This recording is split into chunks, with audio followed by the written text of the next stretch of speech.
Hello and welcome to New Polity's podcast. I'm very excited today because I have some special guests, Shawn and Beth Dougherty, and we're here to talk about such dire things as food collapse, apocalypse, empty shelves, hurting stomachs, and the land. Yeah, we're excited to be here. So get as conspiratorial as you'd like to be. Put on that tinfoil hat. No, I'm just kidding.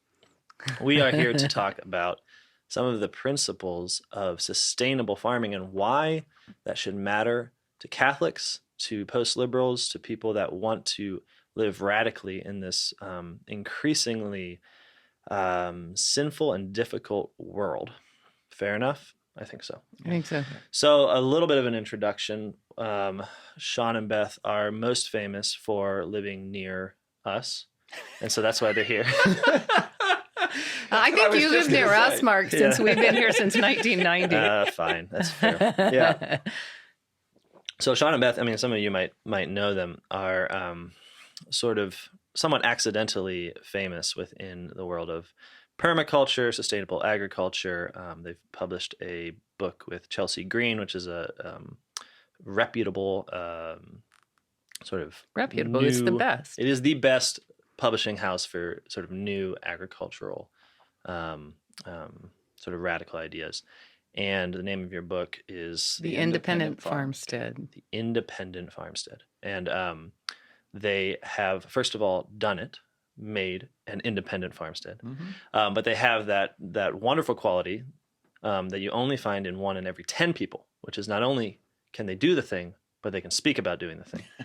Whereas for me, I can only speak about doing the thing that I don't do. And for many people, they can only do the things that they can't articulate.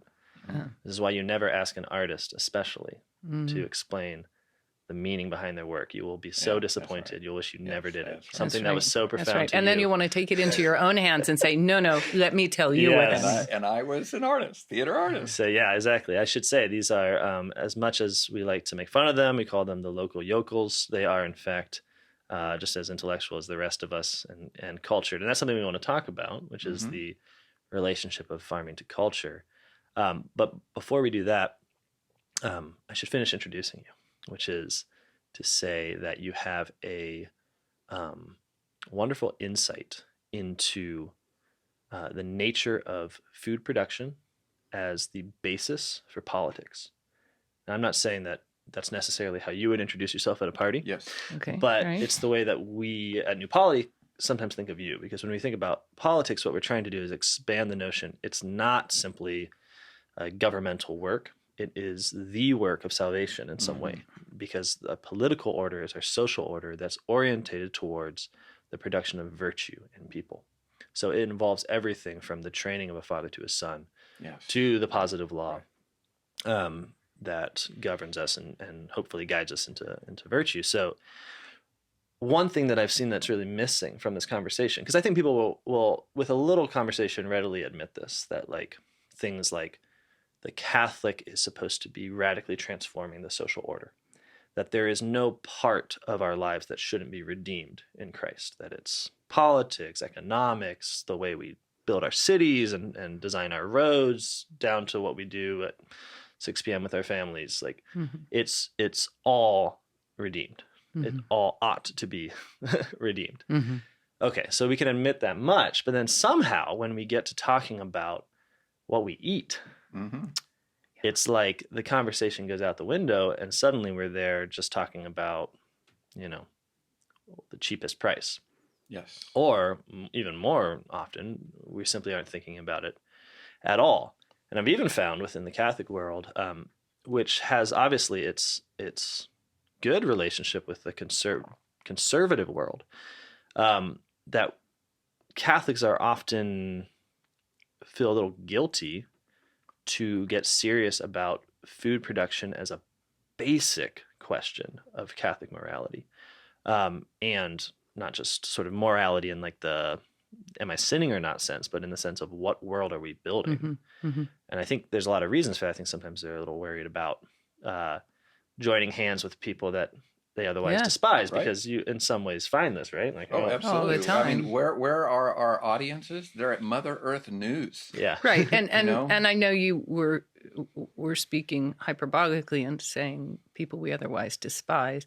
But yeah, we end up at least finding ourselves holding hands and cooperating with people that don't fall into any other subgroup with us except absolutely. this Right. So important I'm one, thinking, food.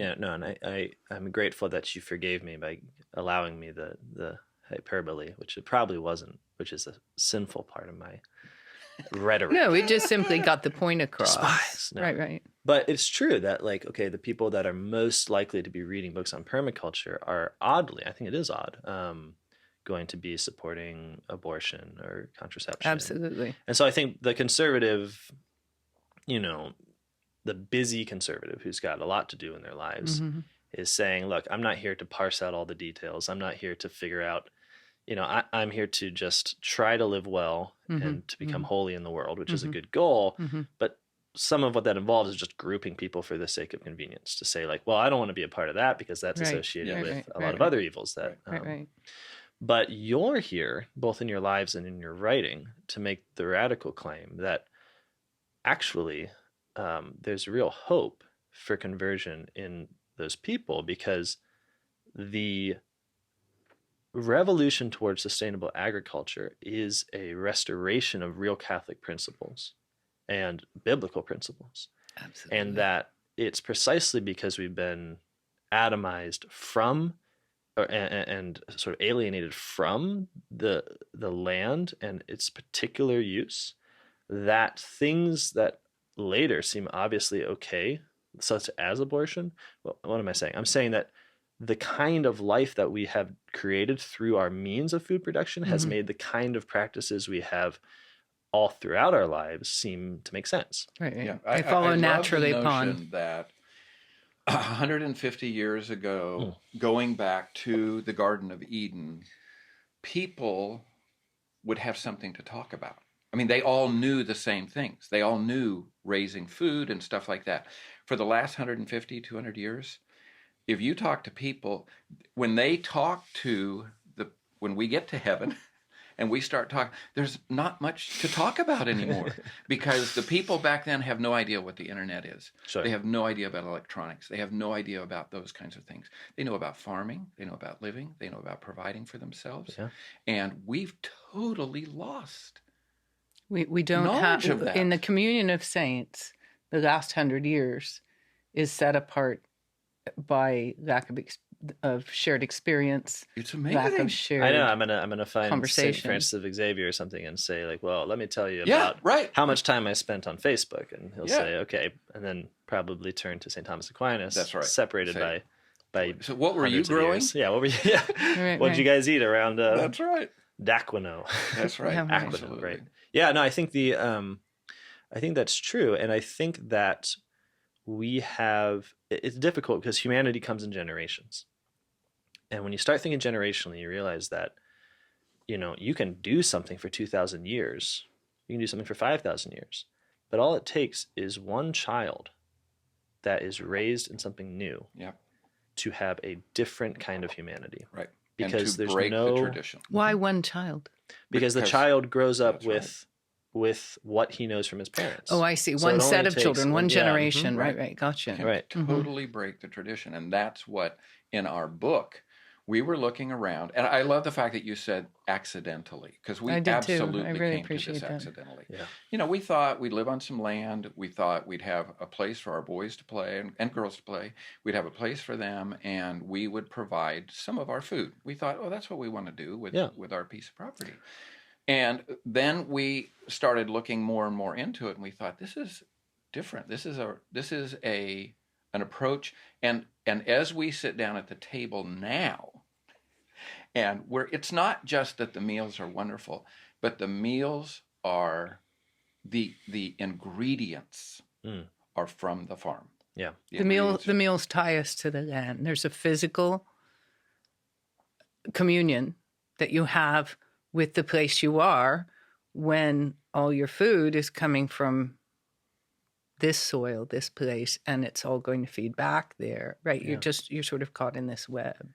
What does eating mean to you? Well, you were talking about how we conservatives, when we get to food, think, okay, look, I don't have time to worry about that on the level that you're talking about worrying about. Right. Well, that's where we came from. Sure. Although we had always, even before we were engaged, we talked about farming, and we'd always had some farming outlet because we spent a great deal of the first 5 years of our marriage on his parents' farm, gardening, helping with the cows and so forth. But it wasn't a textured and rightly ordered farm, Sure. but it was some experience. We always intended to buy a place in the country. We bought a place in the country. We started raising food. I struggled for probably 10 years with the allotment of time and energy, mine, Shawn's, the kids, to land care and food production, because the voice in the back of my head that kept tapping me on the shoulder and saying, is this a right use of your time, of your thought, of your energy? Yeah, we were homeschooling. Shouldn't homeschooling be about something else? It should. Right. We should be doing math, and we should be doing reading, and all those things are very important. But we also need to be recognizing that food. You asked the question, what is food to us? Food is, it's community, certainly, and we just had an issue where one of my children was eating on the go, and I said, we're not going to do that.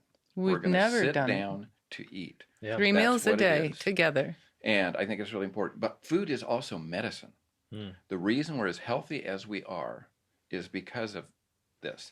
And one thing that we're very excited about, there's a conference that we're getting ready to put on. It's April 1st and 2nd, and it's going to be locally with local people here.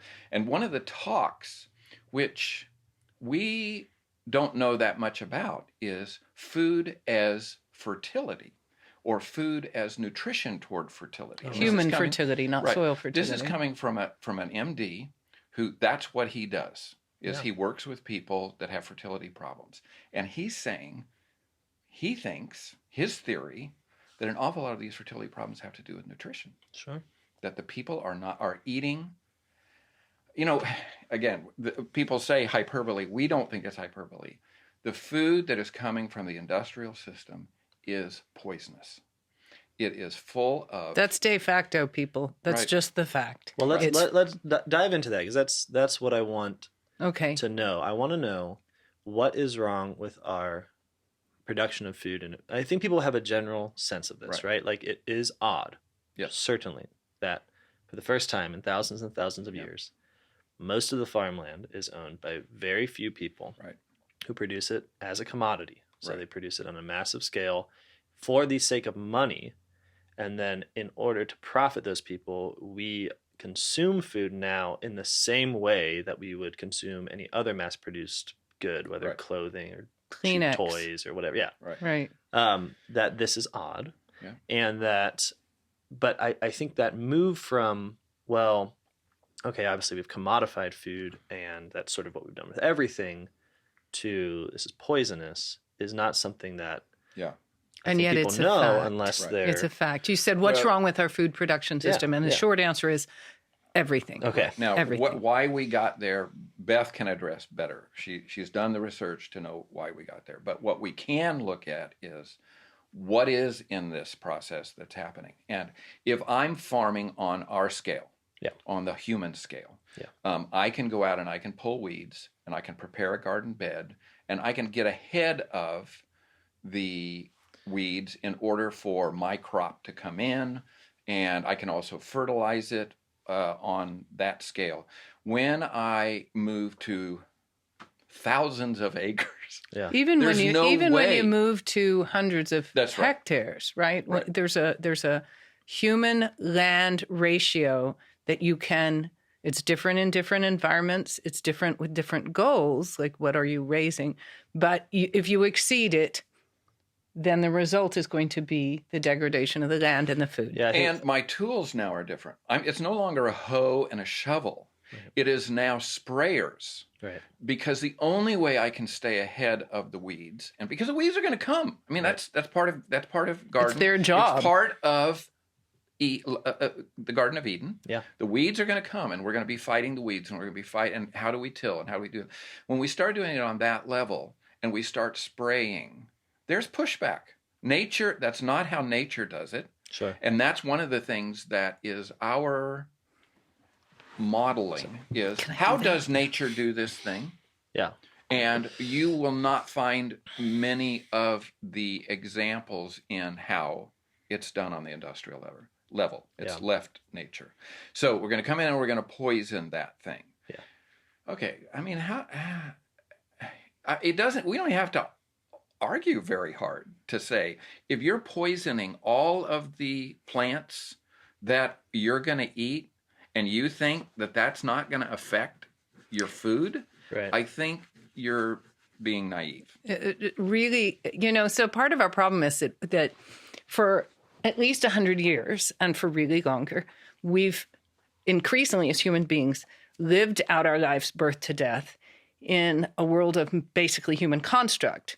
We live in built environments with very little contact with things that aren't subject to our plans and our will.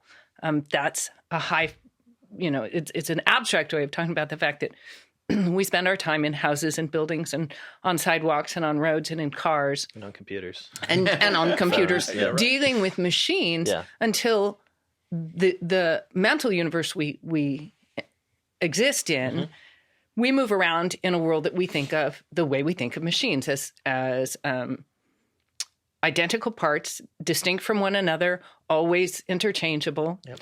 And the way we can use and function in that world is by moving parts and doing this exchange of parts or goals. Yeah. If you got a problem with output here, a little more input there. That's right. And so I think the normal person thinks about our food production system and its use of biocides in that way. Yeah. So we picture the spraying of a crop to kill a bug, right? We say, well, I want to eat broccoli and I don't want it to have little green caterpillars in it. So we find the piece, the interchangeable piece to apply to that piece, little green caterpillar, to kill it, and they fall off, and then I get my broccoli. What's wrong with this picture? Yeah. Only we don't live, our human construct world doesn't even do that isolated, serves only one purpose thing very well. Everything we do has endless repercussions. But in the natural world, that's inescapable. You see it all the time. Yeah, yeah. Why don't we know it? Because we don't live in the natural world. We have very little contact with it. And when we do, it's creepy or it's dirty. We shrink from it back into our lovely constructed, shiny. Well, I think about you mentioned eating for the sake of fertility, and I think about how this is analogous to our use of medicine today, which is to look at the human body not as that's exactly it. Not as a whole, not as a unity, but as a mechanism. So it has parts, and the parts function. And if there's a problem with the part, then you need to find out what input can or what shifting of the parts, or replacing. Replacing, right? And so this is an obvious one, right? That women feel very keenly because if at any point they have any problem with their reproductive system or their hormonal system, then the answer is to, by and large, 90% of the time, to shut it down. Yep. Through oral contraceptives or something like that. Right. And so this solves the problem, right? But only insofar as it creates another problem, or rather, not just creates a problem, but denies the organic whole. It's saying that, okay, health, which is related to wholeness, holism, the holy. Holiness. Yeah, right. We're just stealing from Wendell Berry without shame here. Right. But he makes this point that it's, when you lose that, because a machine doesn't have a whole outside of the particular end that man sets for it. So, if man isn't there and is not operating it and is not directing it, it really is just its constitutive parts. You can sort of look at it in that way. And we think that way of the body too, so we can just shut this down. And then, of course, we're, alarmed and disturbed by the effects of doing this in terms of human fertility. It's like, all of a sudden fertility is dropping worldwide, and we're finally admitting that. And all of a sudden, this isn't something that just affects even the individual, it affects the whole social body. Okay, well, in a similar sense with food, it's like, why on earth did we ever think that the earth was not a gift that we relate to as a whole, instead of a combination of parts oriented what's towards happening with industrial fertility? I mean, with industrial farming. Yeah. We end up with, and what we're in the process of doing is agricultural regeneration. Yeah. And so how do we take land that now is virtually dead? Right. I mean, soil is alive. It's got all kinds of microbes and all kinds of stuff in it. But if you continue to put fertilizers on it, and salt-based fertilizers, you're killing everything. And that's what you want to do. I mean, that's what the industrial, we want to kill it all. We want to start with a completely blank slate. Then we can grow exactly what we want to happen. And it doesn't work that way. Right. And if you don't have soil that's rich in nutrients and rich and alive, your food is not rich and alive as well. And so how do, so those are the problems with that system. Well, tell me more about them before we move on, because I want to know problems in the food system. Well, maybe more like, why is it poisonous? You mean literally what's making it poisonous? I get that there's poison that kills bugs, but of course someone that's skeptical is going to say, well, that's just going to kill the bugs. Because obviously, look, I've been eating food from the grocery store that's been sprayed, and here I am, not keeling over. So there are a bunch of answers to that, and a lot of them have to do with politics and how those things came to be included in our food system. Go back and read Upton Sinclair, and you're going to find out that we didn't always have protections in the U.S. food system, because nobody thought about it. People ate food. They were accustomed to eating food. Food is plants and animals and a few minerals, and we eat it, and we're nourished by it, and nobody had really thought about it. And as the means of distance transportation grew up and we started having trade across larger spaces, and especially quick trade, so that we could do fresh foods at a distance, right? Yeah. Meat, dairy, a few other things. People went to all kinds of lengths to make their product, make it to market, and make it onto consumer shelves in a state that would make the people want to eat or drink that thing. So, for instance, putting formaldehyde in milk was one of the go-tos for making milk, making it possible to shove milk cans on a train, ship them to town, and have the town people drink it. So, at some point, and I'm not good at dates, so I can't tell you this one. Okay. But we're very breezy with this. At some point, dates and citations. There we go. So at some point, less than 100 years ago, I think, the U.S. began to establish food safety laws. I think it was in the 1940s or 50s. And those laws were put in place to assure a consuming public that the things we were eating weren't going to have toxins in them. And how did we come to have toxins in our food anyway? Well, it has to do with the way those laws are enforced. Stability. It has to do a lot with the fact that we're not just you don't live on a diet of a single commodity. If you did live on a diet of a single commodity, you might at least isolate what toxins are used in the production of the commodity crop and in the way it's processed, and then say to yourself, well, I'll test these and see how they all interact together. And maybe you could come up with a guess, but you have a diet of a broad array of plants and animals, all of which are subject at every stage. Although it's amazing corn. Yes. How much corn and soy actually are behind almost everything you eat. But so one of the ways that our food is toxic is that we have allowed certain tested chemicals to be put into the food system in order to preserve things for shelf life, or to get them on the shelf fast enough for you to be able to buy them, take them home, and consume them. One of the ways is that maybe 3 of those in the quantities that are deemed permissible might not have an overall effect that you'd notice in the long run. Sure, yeah. I mean, I'm presuming the studies that said, okay, this one's good to go, didn't last a human lifetime. They didn't last, and certainly not several generations, right? Usually 2 years is considered a generous time frame for food testing, right? And a lot of things that we're doing now don't get more than 30 days. Oh my goodness.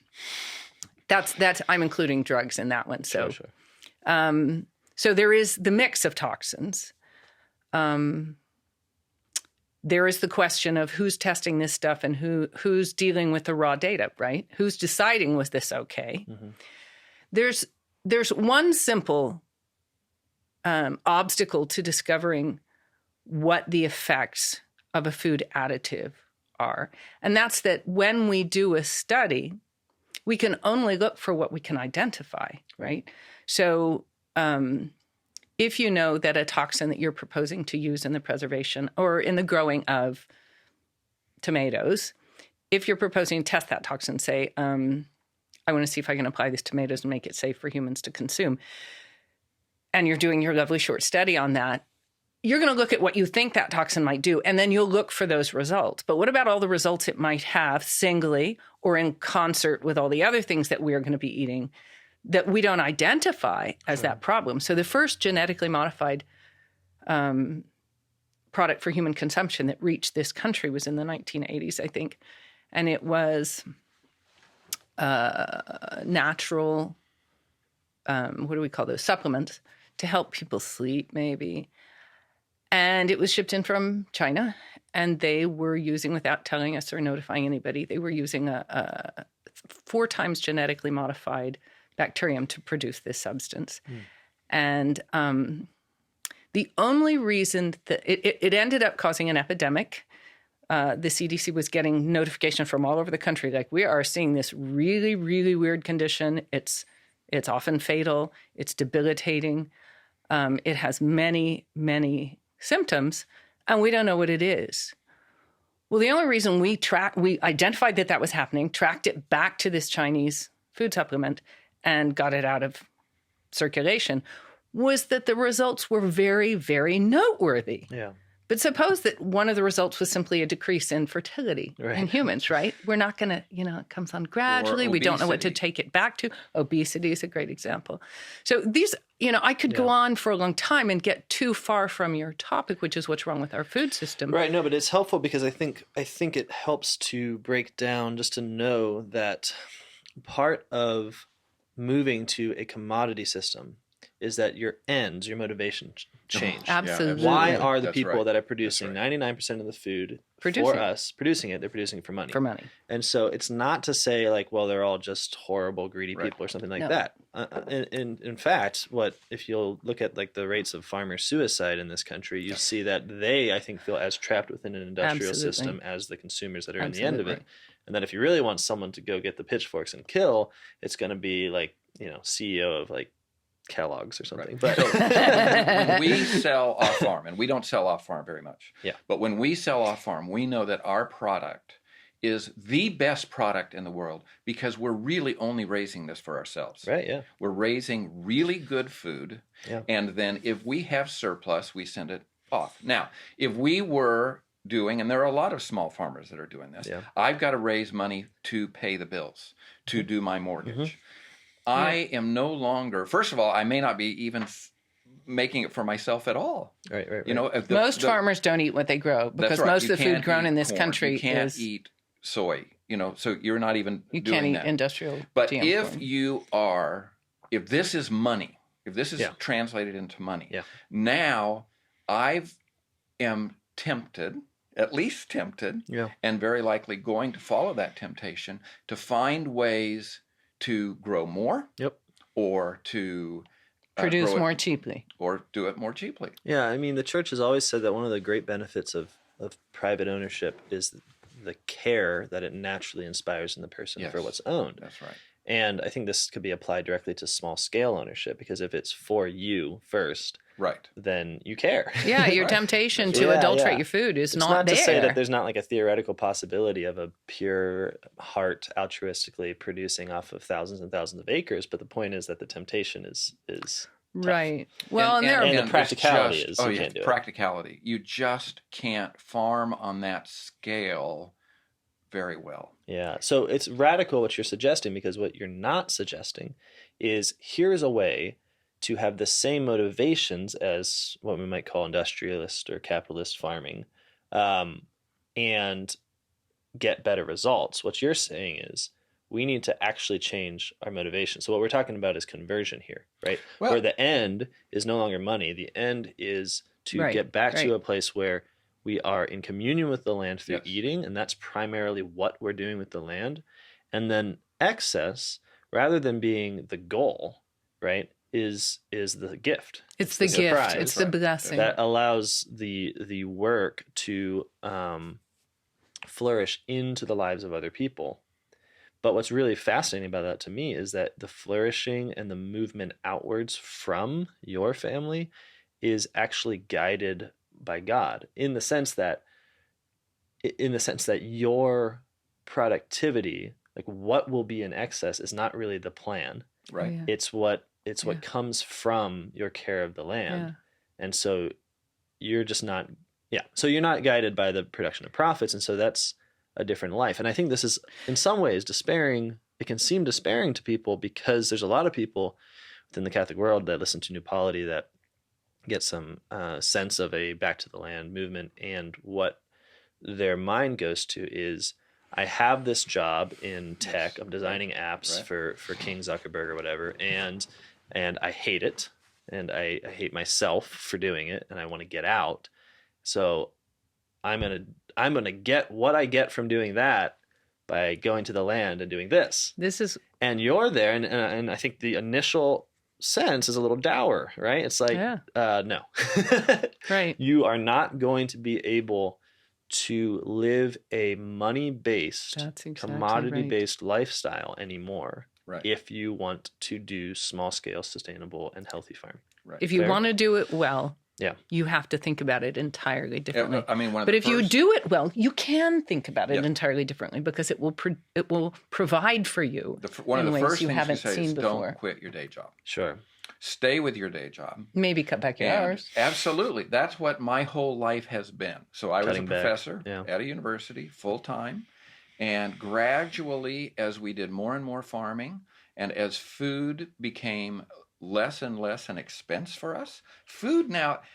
We make more money. I'm coming back to this conference that we're getting ready to do, which we're very excited about. We're also, we're doing Mother Earth News next week, not this weekend, but we're going down to Texas to do that. We do Homesteaders of America.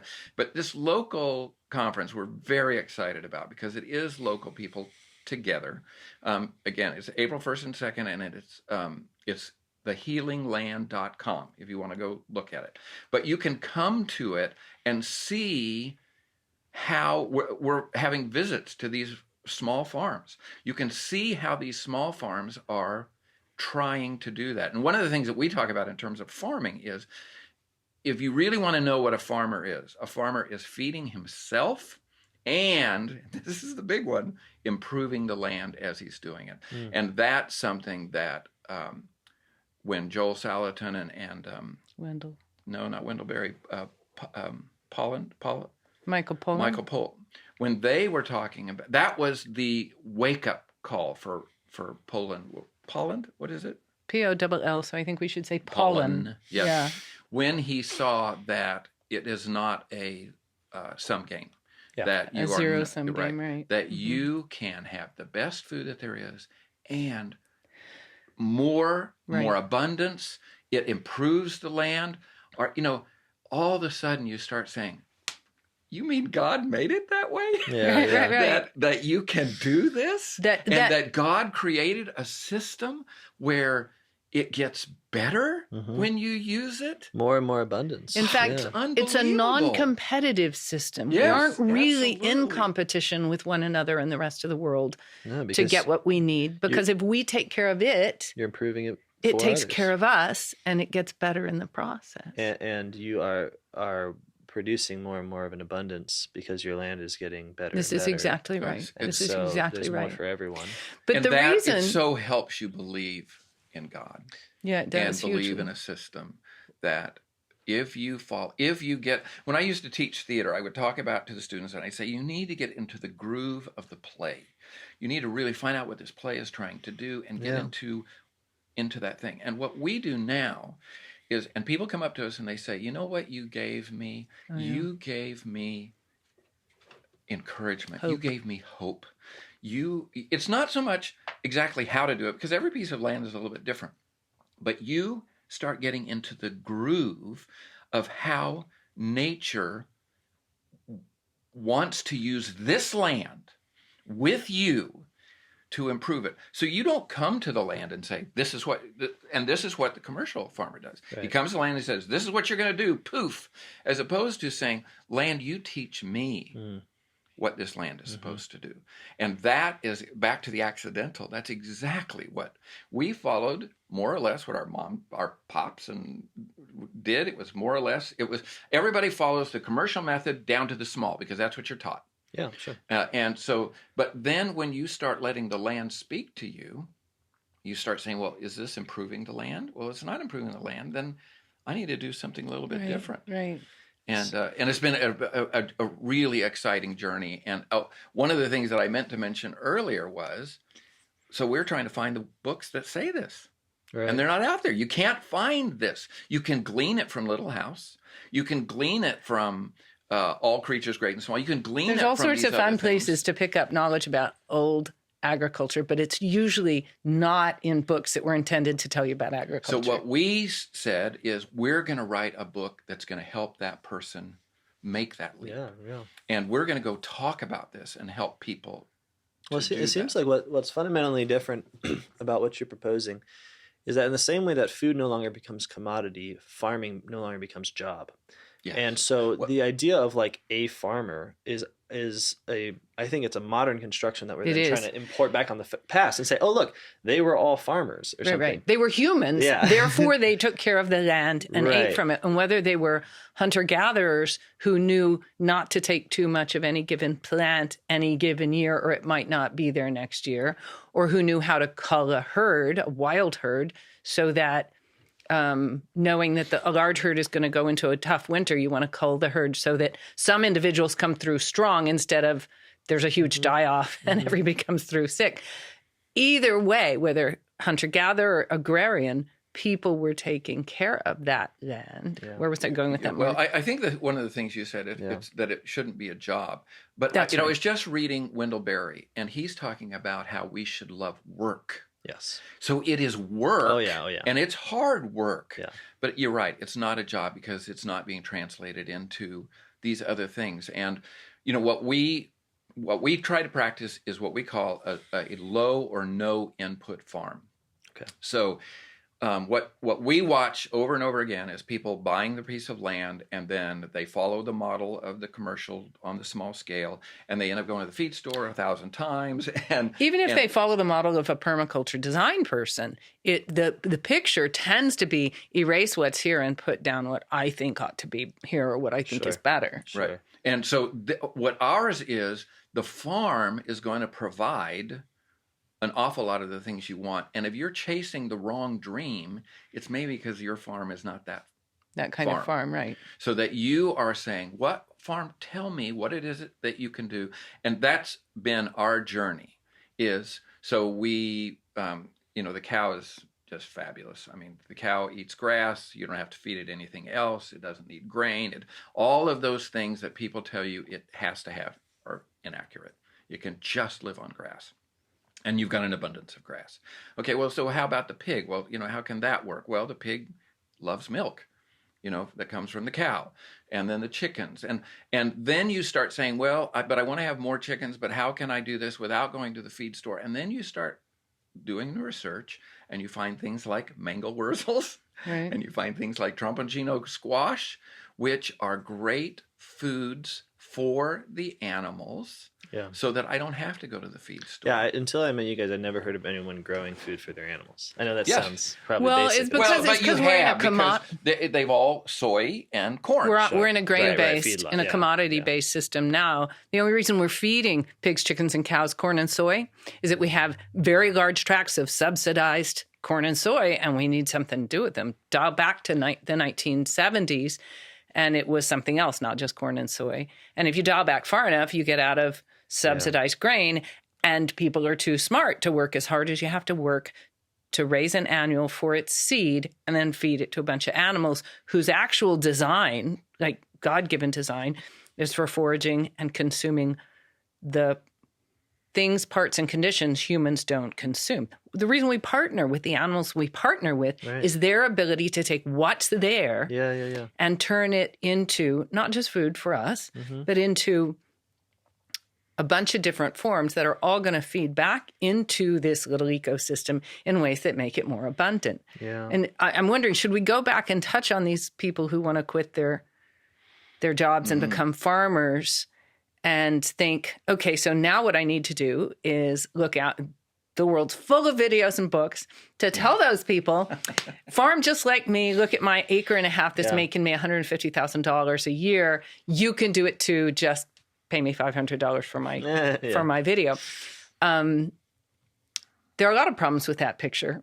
The big one could be summed up with, that doesn't work. So quit looking for it. Walking right back into the commodity system. Right. But you're right that what we have to do is look at a complete remake of how we're thinking about life and living and vocation and food and farming. Yeah. I was really relieved a couple of years ago to finally come across Mr. Wendell Berry in a couple of interviews making a statement that I had been combing through his essays looking for and not finding. But he finally, I think times changed till he came to this conclusion and was prepared to pass it on to the rest of us. If you want to farm, don't tie your bills, your income, your mortgage, don't tie your family's well-being, don't tie your marriage to the success of a commercial farm when you're a beginner. Even if you have a really good mentor, that's a really risky proposition. Rather, examine the way you're living. Look at those things that you consider needs, the things that amount to expenses for you, and try to get behind your assumptions about your needs, about your lifestyle, so that you can begin to lift burdens off yourself until the burdens that you're left with are small enough that they permit you to devote time, energy, and in the beginning, a certain amount of money into locating yourself in a place you're not going to leave and beginning to know it well. And you can only farm well in a place that you know intimately. Every year you stay, it's going to be better because you're going to know it more intimately. One of the things that I have always tried to do is if we see cash going off the farm, but certainly cash going off the farm for things like farming and stuff like that, I've said, how can we provide that from the farm? Yeah. And we're talking about a small farm. Our home farm is only 24 acres, most of which is trees up the side of a hill. That's right. So our home farm, and then we also farm a convent, their land, and that's where our cows are, and that's about 30 acres of pasture. Mm-hmm. So we are not talking about a big, my grandfather had 160 acres, came in on the land run in Oklahoma, and that's what they farmed. But we pride ourselves on the fact that we grow about 90 to 95% of both what we eat and what our animals eat and what our soil eats. All of that. So we are not bringing in the normal huge amounts of inputs in order to do it. Our farm keeps getting better, and our food keeps getting better. And it's a nice significantly system. Too for us is that we're not ascetic, and we're not trying to prove a point. So we do import, like we buy cocoa and coffee and tea and grains that we don't grow ourselves. Limes. Say it again. Limes, right? Corona, right? we always say chips is one of the big. Right. We import corn chips because we're Southwestern and we eat salsa. But the inputs in our lives at this point are all things that we know how we would do without. Yes, sure. We could. Recently, we were at a conference where Joel Salatin was talking about how do you define the wheels falling off? Like what would actually bring your program screeching to a halt? Sure, yeah.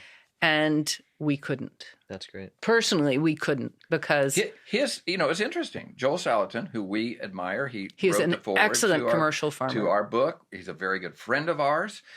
His system would fall apart if he wasn't bringing in grain, fuel, and electricity, massive amounts of food and petroleum. Joel's goals are in one sense, Joel's goals are identical with ours. He wants to produce the best food in a way that makes the land better. And we admire him. And he accomplishes that on a large scale by empowering a lot of Yes. other people, like 25 families worth of Wow, people in his space, who are all working for themselves, but part of his larger intertwined system of cows, pigs, chickens, grass.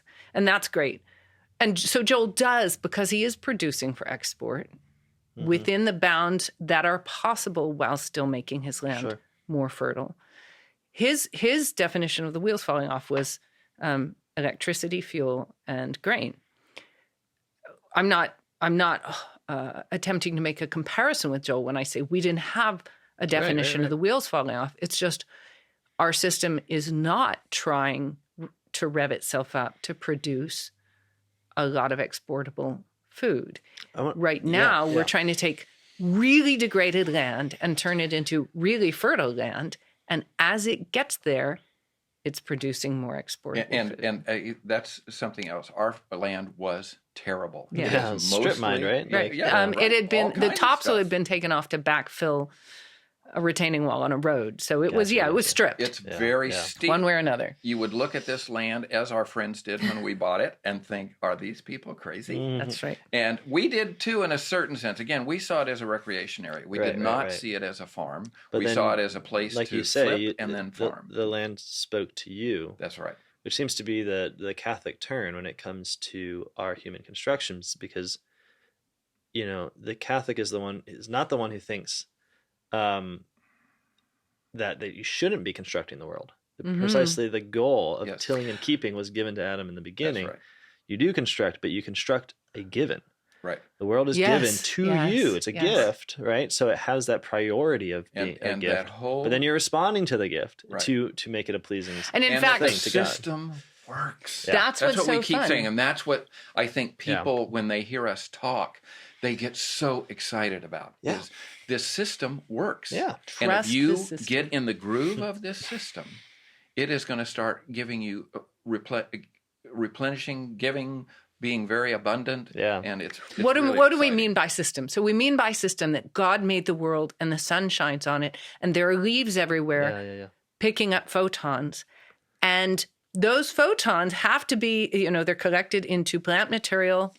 We take carbon dioxide, water, combine them with the use of that photon, and we make oxygen and plant life. And that plant life is what fuels the world as a living space. Human beings can bring to, imagine the world without people, right? We get a really interesting mix of plants and animals and other forms of life that go through a lot of boom and bust cycles, It's when I was a kid, ecology was always illustrated to us as snowshoe hares and lynxes, right? As there's more and more grass, there's more and more snowshoe hares. As there are more and more snowshoe hares, there are more lynxes.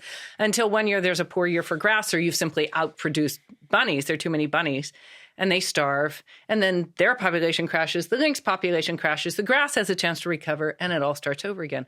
What did Adam and Eve do? They could see how it worked. They were constantly discovering to their joy and delight how it worked. And they can put their hand out and with insight and foresight and care, direct deficit and abundance, so that instead of this beautiful but rather catastrophic boom and bust cycle that still has, could make a lovely world, but it would be a world rather red in tooth and claw, human beings are in a position to be docents or orchestra conductors, teachers, artists, friends, artists. Yeah. We love the idea of having, but my wife's a potter. I mean, we have been artists and we're still artists, but now we're farmer artists. And one of the main, there's a great little distinction between Calvin and Aquinas. That Calvin I was thinking, and Hobbes. Oh yeah, gotcha. Right, Calvin. Well, probably this is also a distinction between the other Hobbes and Aquinas, but it's very clear because they both ask the question whether, and I just love this, whether there were weeds in the Garden of Eden, because it's a theological problem. Because part of the punishment of man when he leaves the garden after sinning by being an industrial farmer. No, that's not right. By being disobedient. The land will bring forth thistles. It's going to be part of the man's curse specifically is to now toil among the thistles. And so when Aquinas asks this question, he says, okay, so was there a secondary creation where thistles created for the toil of man? He says, no, absolutely not. What he says is there were always thistles. There were always thorns. That's right. There were always weeds. But what man had by the grace of God, in and through his obedience to God, he allowed himself to continually receive the wisdom of God, which is not extrinsic. It's not just like, this sort of implanting ideas into his brain. What it means is he lived in such a profound communion with the world that he knew precisely what to do with a thistle because its nature was clear to him because he was participating in God. With our cows. How's that? So there are all these real quick, before you say there, yes, I just want to say that Calvin says the opposite. Okay, I'm sorry. Yes. What Calvin says is he looks at the same question and he says there was a secondary creation. This time of the bad stuff. Yeah, he says this. He says God does not create the thistles as creator or as I forget exactly what he says, as creator, but as punisher. Yeah. So there's a creation of wrath. So you can see I'm where so glad I'm not a Calvinist. I agree. Right. So there's two things that I want to respond to, and I hope I remember them both. The first one is the cow. Yeah, cows. So we turn our cows loose. Yeah. And there are all these toxic forages, things that if the cow gets a little bit of this, they're going to die. We watch the cow go and eat that. It's medicine to them. It's amazing. Oh, so you're saying it's not actually toxic? Oh, no. Absolutely not. Well, it's getting rid of worms for them. But it's like going to your medicine cabinet and you said, okay, here's some aspirin. If you ate the whole thing of aspirin, it's toxic. Yeah. But if you have a little bit of that and a little bit of this and a little bit of that, it's medicine to you. And that's how these cows and animals work. So if you want to have, instead of a monoculture grazing area, you want the natural grasses to come in, including those things. And the other thing is we listen to a guy named Dan Kittredge, who we admire. Dan Kittredge, Bionutrient Food Association. He's a gardener. What Dan says, he talks about what's out there, and he says, if you've got an area that is growing up in nettles, the soil wanted that, because what it's saying is, leave me alone. I need to rest here. For one reason or another, there's something. So these nettles come in or these spiny things come in and they're protecting that part of the soil until something happens. And it's not just turning nature loose, but what you will find is that eventually that Canadian thistle dies out. Right. Because it becomes replaced with something else because the Canadian thistle is digging down very deep, mining deeply for the minerals that this soil needs. And when it starts to replace them, it dies out and the grass comes in.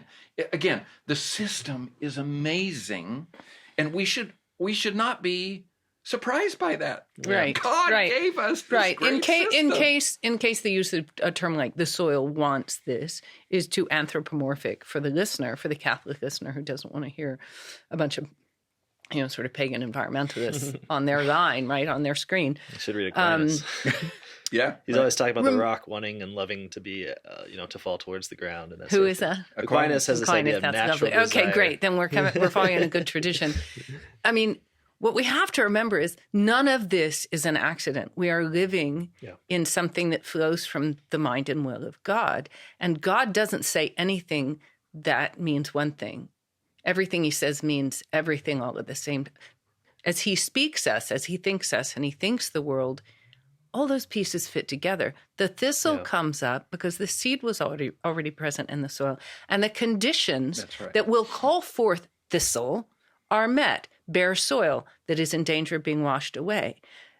Those conditions, which God had no trouble designing a seed so that it would know these conditions have been met, will then germinate, come up, protect the soil, mine for the minerals that the soil needs. I mean, this is an oversimplification, but we need to begin as Catholics to become incarnate again, to embrace our incarnateness and the world's incarnational aspect. Yeah. This is not just raw material for us to mess around with. Right. It's alive.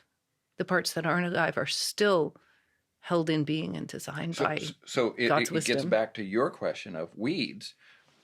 Were there What's weeds a in the weed? Garden of Eden? No, there were no weeds. This is forage. We're looking at all of this as Right. forage. Yeah. It's not weed. Yeah. And it is something that came up. Now, that particular thing with all the thorns on it, maybe there weren't many of them in the Garden of Eden because the Garden of Eden was being well taken care of. And that's what But they were happens already on our there. farm. They weren't invented later. God didn't create them to punish us. We love the fact that as we moved onto the convent property, and it had been a pig farm. It had been destroyed. It was clay. All the topsoil had washed off. But through careful management of rotational grazing, some things like that, that property now is just abundant. Yeah. The grass coming in is beautiful. We're watching our cows do better. It's turning into, we do refer to it as our Garden of Eden. Yeah. And it's a beautiful place for the sisters as well. Yeah, and I think there's a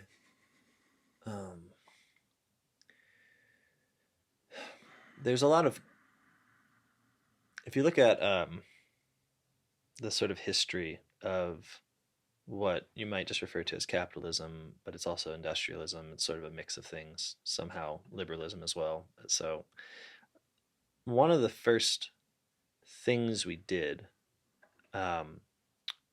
to start making food into a commodity and to start really just unleashing mass production as the macro organization of human life. I mean, we sometimes forget that because we're involved in such it's still the really what's driving the world and the economies of the world air right we now. breathe. Yeah. So one of the things that this thinker Ivan Illich points to is that this is only really made possible through the destruction of an ideal of subsistence. Absolutely. And I think this is really important because I think what happens to people now through this kind of reverse action where it's like we build the world one way and it creates in us all these ideas, and then we take those ideas and we look at the way the world was and we're disgusted by it, not recognizing that it's because we occupy a new position now. I think the term subsistence, the idea of subsistent farmer, has this like immediate image of like a gangly, emaciated figure scratching at dirt Depression. with a stick. Yeah. Absolutely. That's right. But subsist, substance, right? The word is that, and this is to tie back into what you're saying, or what we've been saying about the fact that what you're doing, which you could characterize as the restoration of a subsistent life, is something that is not just a one mode of farming among others, but it is actually a Catholic conversion in the sense of you are now removed from the sin of greed, which I'm speaking socially here. The sin of greed as it's too well. The structural sin of greed by which the way we produce food is for the sake of profit. So no matter what your personal intentions are, insofar as you're part of that system, you're in a system of greed. So what we're talking about is not a choice among many choices. As Catholics, what we're talking about is a turn away from sin, structurally. Right. Now, as you turn away from sin, it's also the restoration of subsistent life, where subsistence means something more like this. Not that we have this idea of the bare minimum, right? Right. No. Like only what you need to not keel over dead the next day. Right. Isn't it funny how it's come to have that connotation? That's certainly how I learned that word, and it doesn't mean that. Well, what it means. I think it's a psyop, as the kids say, right? I think it's like that is pushed precisely because if we ever really acknowledged what was before, we would judge our current system negatively. That's right. Quite negatively. But I think what it means is what comes from the farm. What comes from the farm. Now the next feeds step, and this is what we're starting to do again with this conference, is what now can come from the community. Yeah. So how can the community, and wouldn't it be wonderful if my small community of Toronto, Ohio, if all those people said, instead of going to Walmart, I'm going to find out if somebody in my community could provide this want that I perceive that I need. Yeah. And that to me, and I think we're starting to see something of that with our local farmers, homesteaders who are getting together, and we are not saying, how can the feed store provide it? We say, can you call the PAs and ask them if they have something that we need?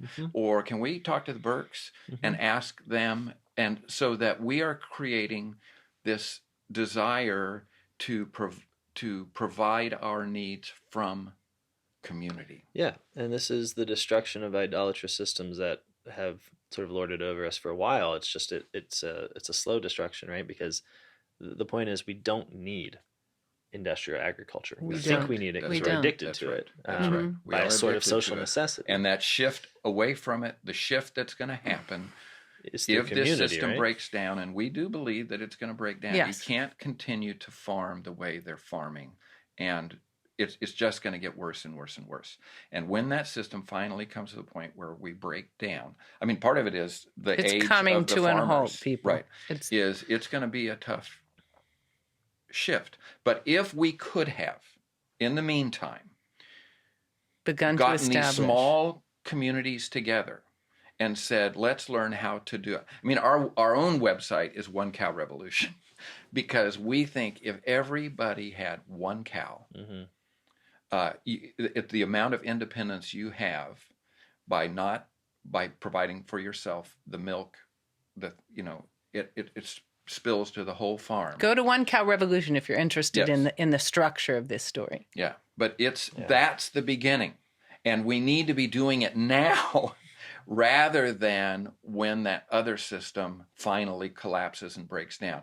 And Wendell Berry is saying it's going to break down. It is going to break down. It's going to break down. Yeah. We believe that too, that it's going to break down. Our falling asleep at the wheel and letting this car keep driving the direction it's going can only be happening in an environment of the grossest ignorance. Right. It's a very successful ignorance for exactly what you said, for the industrial system that's established it. Sure. That's right. I'm eating what's wrong. And it's a combination of the two things you mentioned.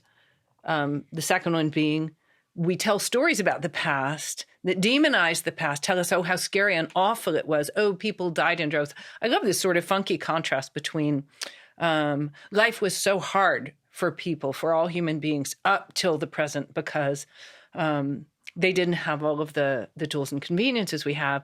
They barely made it. At the same time that we proposed that they worked super, super hard to make it happen. So they were dying, but they were working harder than we would even dream of working. Yeah, sure. Some part of that inconsistency ought to set off like warning bells in our minds that maybe we don't have an accurate picture of things as they were. I mean, one of the things that I always like to recall is how, we work a lot actually today. Oh, yeah. We're busy a lot. We're busy. That's right. I shouldn't say we use our bodies and become stronger. I should say that we do things a lot for other people in order to accrue profits at various levels. But when you look at a medieval society, what's actually very striking is how much less they worked because they of had peasants. Festivals. Yeah, exactly. Carnival. Festivals, saints' days, when people did not work. They did not work on the Sabbath. Nope.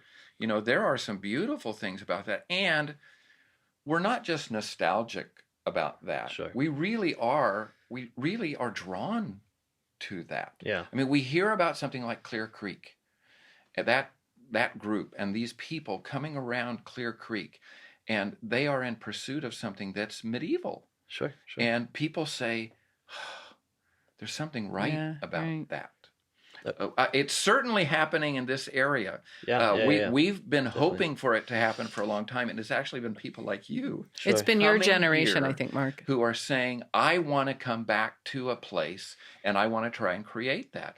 And we see it finally really starting to happen here, and we're very excited about it. Well, I want to talk a lot more about that. We're gonna take a quick break. Okay. And then I want to talk more specifically about coming collapse, and then the Middle Ages.